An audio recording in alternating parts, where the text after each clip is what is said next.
Salut les hommes avisés et bienvenue sur votre chaîne, la chaîne des hommes lucides.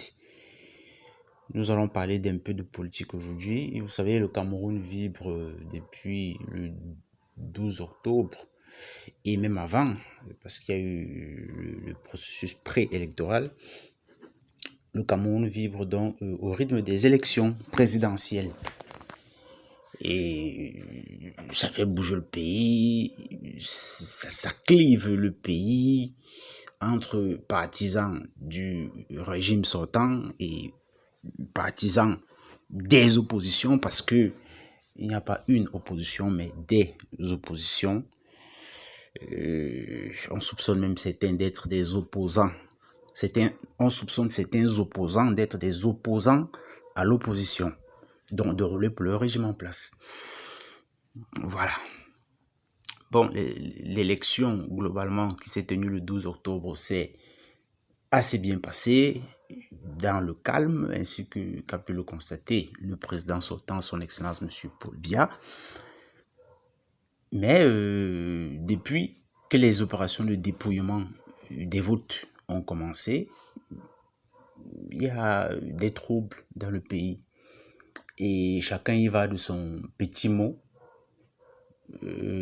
qui naturellement diffère, que l'on soit du partisan de l'opposition, du bord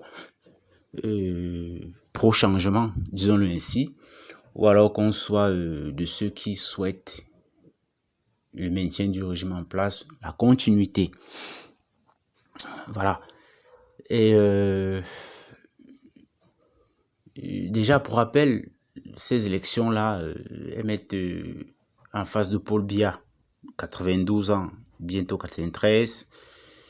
Il a en face de lui 11 ou 12 autres candidats, dont des noms relativement connus, en tout cas pour avoir participé à la dernière élection présidentielle avant celle-ci, qui datait de 2018. Cabral Libi, Joshua aussi, voilà. D'autres noms beaucoup moins connus, tels que Arbé, Iram Ioudi, voilà, c'est de nouveau.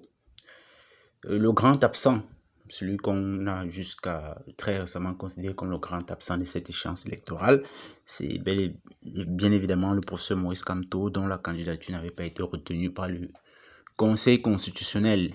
Un conseil constitutionnel dont on affirme, dans cette